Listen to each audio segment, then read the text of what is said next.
ఆ! ప్రస్తుతం హైకోర్టు వద్ద అయితే ఉద్రిక్త పరిస్థితులు నెలకొన్నాయి.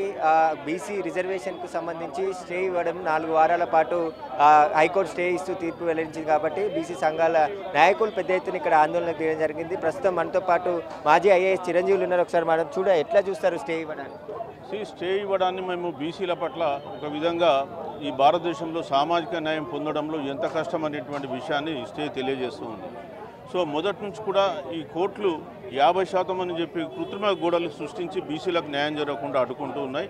ఈరోజు వచ్చినటువంటి స్టే అందులో భాగంగానే మేము భావిస్తున్నాం.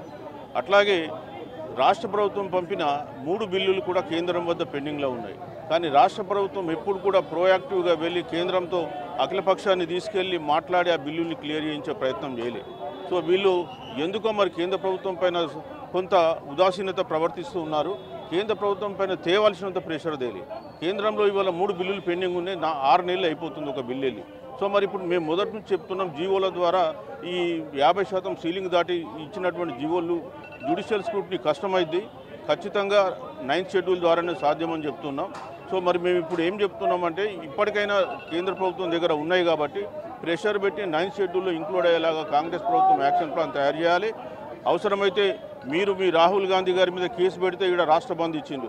మరి బీసీలకు సంబంధించిన 42% బిల్లులు కేంద్రం దగ్గర పెండింగ్ ఉంటే కేంద్ర ప్రభుత్వం మీద ఎందుకు బంధిస్తలేరని మేము అడుగుతున్నాం. సో మీరు ఇప్పుడు కేంద్ర ప్రభుత్వం పైన పోరాటం చేయండి. మీ పోరాటంతో మేము కూడా సహకరిస్తాం. లేదంటే మేము బీసీ సంఘాలను మేమే పోరాటం చేయడానికి సంసిద్ధంగా ఉన్నాం. పూర్తిగా శాస్త్రీయబద్ధంగానే జీవో తీసుకొచ్చాము, చాలా వర్కౌట్ చేశారు, కులగణన చేశారు, మొత్తం ఎక్కడ కూడా రాజ్యాంగబద్ధంగానే జీవో కావచ్చు బిల్లు కానీ ఉంది. దీనికి అడ్డంకి ఏముంది అని రాజ్యాంగబద్ధంగా బిల్లు ఎంత చేసినా కొన్ని లిమిటేషన్స్ ఉన్నాయి. దానికి ఒక చట్టం కావాలి. జీవో ద్వారా అది నిలబడదు అని మొదటి నుంచి చెప్తున్నాం. అదే జరిగింది.